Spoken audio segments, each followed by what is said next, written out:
আউযু বিল্লাহি মিনাশ শাইতানির রাজিম। বিসমিল্লাহির রহমানির রহিম।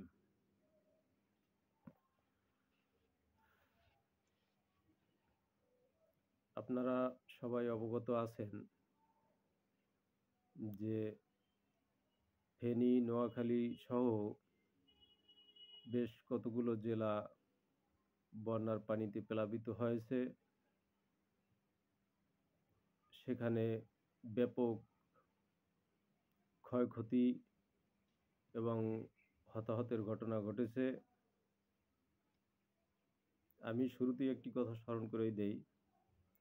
আমরা যখন সুনামির সংবাদ পেয়েছিলাম শুরুতে,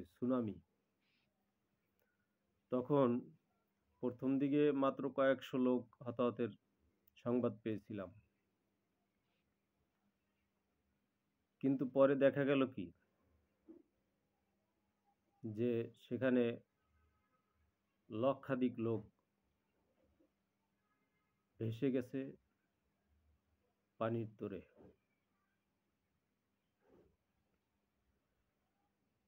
আমার কাছে ওরকমই একটা মনে হচ্ছে, আমরা মিডিয়ার মাধ্যমে স্রোতের যেই ফ্লো আমরা দেখতে পেয়েছি, যে জোর স্রোতের যে চাপ, এবং যেহেতু ওই ফারাক্কার বাঁধ খুলে দেওয়া হয়েছিল রাত্রে বেলায়, যাতে করে আমার দেশের জনগণ ঘুমের মধ্যেই তাদের জীবন যেন শেষ হয়ে যায়। আমাদের চিরশত্রু ভারত সেটাই চেয়েছিল।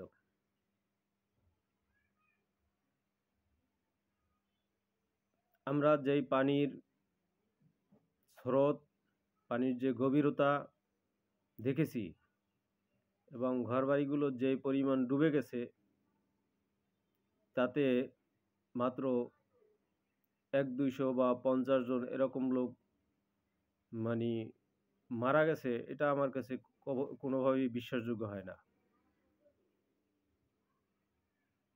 আমার যেটা ধারণা, প্রকৃত হিসাব করলে বন্যার পরে কয়েক হাজার, সেটা হতে পারে 10,000, 20,000, 50,000, এমনকি লক্ষ স্পর্শ করতে পারে, 1 লক্ষ হয়ে যেতে পারে, জানি না। আল্লাহ সর্বনিম্ন পর্যায়ে এই সংখ্যাটা রাখুক, এই কামনাই করি।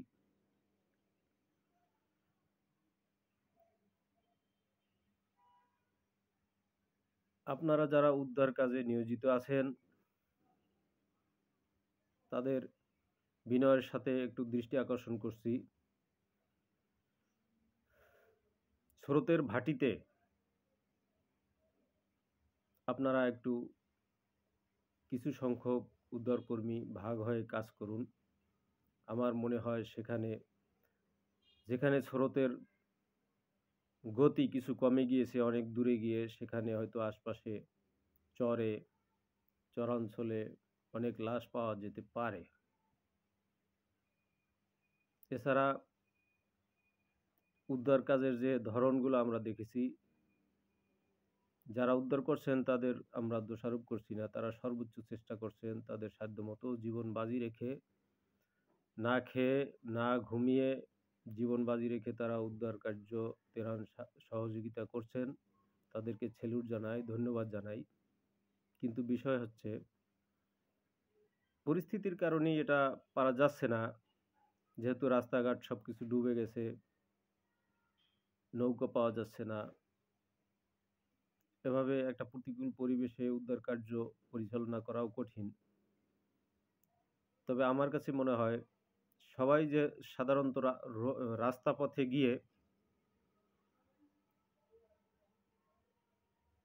সড়ক পথে গিয়ে সড়কের নিকটবর্তী কোনো জায়গায় ত্রাণ কার্য, উদ্ধার কার্য পরিচালনা করেন।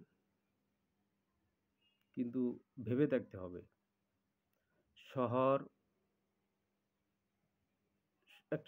একটা ডিস্ট্রিক্টের শহর, একটা শহর কতটুকু জায়গা দখল করে, কত স্কোয়ার ফিট জায়গা, কত স্কোয়ার কিলোমিটার জায়গা। বাকি তো সবই গ্রাম, গ্রাম অঞ্চল। আপনারা অনুগ্রহ করে যত কষ্টই হোক, প্রয়োজনে বোট একটু বেশি টাকা দিয়ে হোক, একটু বড় বোট নিয়ে, বেশি সংখ্যক বোট নিয়ে, যাতে করে আপনারা কাজ করতে কোনো বেগ পেতে না হয়। বেশি সংখ্যক বোট নিয়ে আপনারা প্রত্যন্ত অঞ্চলে, গ্রাম অঞ্চলে চলে যান। হয়তোবা একেবারে গ্রাম অঞ্চলে এখনো হাজারো মানুষ পানিবন্দী হয়ে কেউ বেঁচে আছে না খেয়ে, মৃত্যুর সাথে পাঞ্জা লড়ছে। আবার হয়তোবা কেউ লাশ হয়ে কোনো গাছের ফাঁকে, কোনো নর্দমায় পড়ে আছে। হতে পারে। আমি আল্লাহর কাছে সাহায্য প্রার্থনা করি যে এমনটা যেন না হয়। সবাই যেন বেঁচে থাকে। যারা মারা গিয়েছে আমরা ইতিমধ্যে দেখেছি। আর যাদেরকে দেখি নাই তারা যেন সবাই বেঁচে থাকে, এই দোয়া আল্লাহর কাছে করি। তো সর্বোপরি এইটাই আমার প্রধান আহ্বান। আপনারা প্রত্যন্ত অঞ্চলে যত কষ্টই হোক, আপনারা তো কষ্ট করতেই আছেন। আমরা আপনাদের জন্যও দোয়া করি। ক্ষতিগ্রস্ত বানবাসী মানুষদের জন্য দোয়া করি। আপনারা আরও একটু ত্যাগ তিতিক্ষা বাড়িয়ে দিয়ে প্রত্যন্ত অঞ্চলগুলোয় একেবারে গ্রাম অঞ্চলে চলে যাবেন অনুগ্রহ করে। কারণ একটা ডিস্ট্রিক্টে সাধারণত ২০-২৫ লক্ষ লোক থাকে। আপনারা ইতিমধ্যে কতজন লোকের সন্ধান পেয়েছেন, সাক্ষাৎ পেয়েছেন? শহরে তো আর সব লোক থাকে না। সুতরাং অনুমান করেন যে কত সংখ্যক লোকের, কত পার্সেন্ট লোকের কাছে আপনারা যেতে পারেন নাই বা তারা কি অবস্থায় আছে জানতে পারেন নাই। আমার মনে হয় এই পার্সেন্টেজটা মানে 60 থেকে 70 ও হতে পারে। আমার ধারণা যে হয়তোবা মাত্র 30% লোকের কাছে আপনারা যেতে পারছেন। তাই উদ্ধারকারী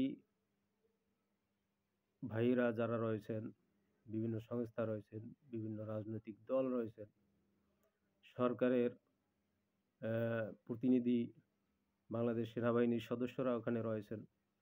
আমি সকলের প্রতি বিনয়ের সাথে দৃষ্টি আকর্ষণ করছি। আপনারা প্রত্যন্ত অঞ্চলের দিকে একটু স্পেশাল নজর দিন। সেখানে হয়তো অর্ধাহারে, অনাহারে এবং আহতভাবেও হয়তো অনেকে পড়ে আছে। এই বিষয়গুলো একটু দৃষ্টিতে না আনলে বড় ধরনের ক্ষতি হয়ে যেতে পারে।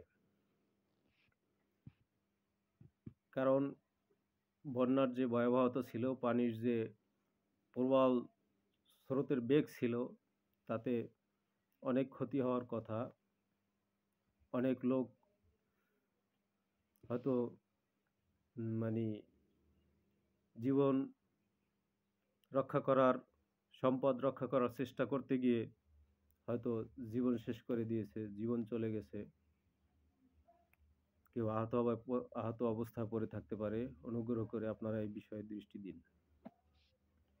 দ্বিতীয় ধাপে যে কাজটি করা দরকার, আপনারা খাদ্য পানি, আগে তো জীবন বাঁচানোর কথা বললাম, পরে খাদ্য পানি এবং ঔষধের বিষয়টি রয়েছে। এটা সবাই দিচ্ছে। আলহামদুলিল্লাহ। আমরা ঢাকা ভার্সিটির টিএসসিতে দেখেছি যেই পরিমাণ মানুষের যেই সাড়া, এটা আসলে সত্যিই আনন্দের কান্না চলে আসে। আনন্দের তো একটা কান্না আছে। সেই কান্না চলে আসে যে এত সুন্দর সিনারি আমরা দেখতে পারবো, এটা কল্পনাও করতে পারি নাই। ছাত্র ভাইদেরকে আমরা কি দিয়ে তাদেরকে ধন্যবাদ জানাবো? আমার ভাষা নেই। তারা অক্লান্ত পরিশ্রম করে যাচ্ছে। দেশ স্বাধীনের পরে আবার দেশ গঠনের কাজেও তারা তাদের সময়, তাদের মূল্যবান সময় দিচ্ছে। তাদেরকে আন্তরিক মোবারকবাদ। তো খাদ্য, পানি, ঔষধ আশা করি এটায় কোনো ঘাটতি হবে না। আমরা সারা বাংলাদেশি সকল জনতা বন্যার্তদের পাশে আছি। আমরা যেভাবে পারছি সহযোগিতা করছি, সাহায্য পাঠিয়েছি। আমরা আমাদের বেতনের একটা অংশ দিয়েছি। তো এর পরের যে অংশটা সেটা হলো পুনর্বাসনের যে বিষয়। যদিও এখনো ওইটা আসে নাই, ওটা পরে আসবে। পুনর্বাসনের বিষয়ে যারা ছোটখাটো ব্যবসায়ী ছিল, দরিদ্র ক্ষুদ্র ব্যবসায়ী, ভূমিহীন কৃষক, অনেক লোক মানে গরিব থাকে সাধারণত একটা এলাকায়। সেই সকল লোকদের কে আবার সেই ক্ষুদ্র ব্যবসা এবং যে পেশায় ছিল ওই পেশায় যে ক্ষতিটা হয়েছে ওই ক্ষতিটা যেন মানে পুষিয়ে দেয়া যায়। এই ধরনের একটা ব্যবস্থা যেন নেওয়া হয়। সরকারের প্রতি আহ্বান থাকলো। আ এছাড়া উম যারা আমরা সাহায্য করছি তাদের একটু দৃষ্টি আকর্ষণ করছি। তাদের প্রতি একটু বিনয়ের দৃষ্টিতে বলছি, বিনয়ের সুরে বলছি যে, আমরা হয়তো দেখছি যে এখন অল্প উম মানে হয়তো আমি ৳৫০০ ৳১০০ দান করছি। কিন্তু আমাদের মাথায় রাখতে হবে যে এখন খাদ্য, পানি, ঔষধের কয় টাকা আর প্রয়োজন? তার চেয়ে কয়েকশো গুণ বেশি টাকা দরকার হবে অথবা কয়েক হাজার গুণ বেশি টাকা দরকার হবে। ওখানে পুনর্বাসনের জন্য লোকজনের কৃষি সহায়তা, ক্ষুদ্র ব্যবসায়ীদের সহায়তা, ঘরবাড়ি মেরামত আ ইত্যাদি কাজে। এছাড়া আ শত কিলোমিটার রাস্তাঘাট হয়তোবা নষ্ট হয়ে গেছে। সেই রাস্তাঘাটগুলো আবার সংস্কার কাজ করা, সেটার পিছনেও অনেক টাকা খরচ হবে। সুতরাং আমরা এই বিষয়টা যেন মাথায় রেখে আমরা দান করি এবং দানের পরিমাণটা যেন সেইভাবে প্রসারিত করি। আমরা দেখেছি অনেকে ৫০,০০০, ৳১,০০,০০০ দান করেছেন। আল্লাহ তাআলা তাদের দান কবুল করুন। বিষয় হচ্ছে বাংলাদেশে গরিব আছে কিন্তু অনেক ধনী লোকও আছে। ৫০,০০০, ১,০০,০০০ দান করেছেন তাদেরকে সেলুট জানাই। কিন্তু বিষয় হচ্ছে এই বন্যার্তদের পাশে ৫০ লক্ষ, ১,০০,০০,০০০ টাকা দিয়ে সাহায্য করার মতো লোকেরও অভাব নাই। আমি মনে করি পরবর্তী পুনর্বাসন ও তাদের ঘরবাড়ি মেরামত এবং পেশাগত অ বিষয়ে সহযোগিতার জন্য ব্যাপক পরিমাণে অর্থের প্রয়োজন হবে। রোডঘাট নির্মাণের জন্য, সংস্কারের জন্য অনেক অর্থের প্রয়োজন হবে। যার পরিমাণ হবে অনেক বেশি। সুতরাং আপনারা এই বিষয়টি মাথায় রেখে আপনারা দানের হাতকে প্রসারিত করবেন এবং যারা অনেক অর্থের মালিক হয়েছেন, আল্লাহ যাদেরকে অনেক অর্থ দিয়েছেন, যাদের সম্ভব হয় যদি আপনারা ১,০০,০০,০০০, ২,০০,০০,০০০ এরকমও দান করতে পারেন, তাহলে সেটা এই কাজকে আরো ত্বরান্বিত করবে। পরিশেষে আমি একটা বিষয় উম আ আম মাননীয় আ প্রধান উপদেষ্টার বরাবরে আবেদন জানাচ্ছি। আমরা অনেকেই রয়েছি যারা আসলে এই ত্রাণ তহবিলে মাননীয় প্রধান উপদেষ্টার ত্রাণ তহবিলে টাকা দেওয়ার জন্য উদগ্রীব হয়ে আছি। কিন্তু আসলে অনেকে আমরা জানি না যে আসলে এই টাকা, এই অর্থ কিভাবে দিব? আমি একজন সচেতন নাগরিক হিসেবে নিজেকে দাবি করি। কিন্তু আমিও আসলে ভালোভাবে জানি না যে ত্রাণ তহবিলে টাকা কিভাবে দিতে হয়। তবে আমার যেটা ধারণা হয়তো জেলা প্রশাসকের কার্যালয়ে কোনো চেক বা অ্যা অর্থ এরা হস্তান্তর করলে এটা প্রধান উপদেষ্টার ত্রাণ তহবিলে যাবে। তবে এটা ওখানে এটা একটু কঠিন। সবাই জেলা প্রশাসকের কার্যালয়ে যেতে সাহস পায় না, যেতে চায় না বা অনেকের বাড়িঘর দূরে আছে, থানা পর্যায়ে আছে। সুতরাং আমার যেটা প্রস্তাব সেটা হলো একটা বিশেষ সার্কুলার দিয়ে এই ত্রাণ তহবিলের সকল তফসিলি ব্যাংকে থানা পর্যায়ে একটা অ্যাকাউন্ট থাকবে। অ্যাকাউন্ট নাম্বার থাকবে। উম ত্রাণ প্রধান উপদেষ্টার ত্রাণ তহবিল। যেখানে শুধু আমরা এই যে বন্যা দুর্গতদের উম সহযোগিতার জন্যই নয়, ভবিষ্যতে আরো যেকোনো ধরনের অ্যা সমস্যা মোকাবেলার জন্য যেন আমরা এখান থেকে একটা সাপোর্ট পাই। এই ধরনের বিষয় মাথায় রেখেই আমরা সারা বাংলাদেশের এবং প্রবাসী ভাইরা ২ কোটি প্রবাসী ভাই রয়েছেন তারা সবাই বড় ধরনের সাহায্য করতে প্রস্তুত আছে। সুতরাং যদি প্রত্যেক থানা পর্যায়ে সকল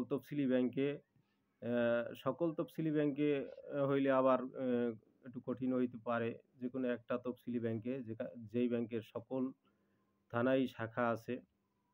বিশেষ করে ইসলামী ব্যাংক, এটা গণমুখী ব্যাংক সবাই চেনে। এই ব্যাংকের সকল শাখায় হইতে পারে। তো এই ব্যাংকের সকল থানা পর্যায়ের শাখায় প্রধানমন্ত্রীর প্রধান উপদেষ্টা, মাননীয় প্রধান উপদেষ্টার ত্রাণ তহবিলের একটা অ্যাকাউন্ট থাকা হোক, অ্যাকাউন্ট করা হোক, যাতে সহজেই জনগণ গিয়ে তাদের সাহায্যটা ওখানে জমা দিয়ে আসতে পারে। এই আহ্বান রেখে আমি আমার সংক্ষিপ্ত কথা শেষ করছি। আসসালামু আলাইকুম ওয়া রাহমাতুল্লাহ।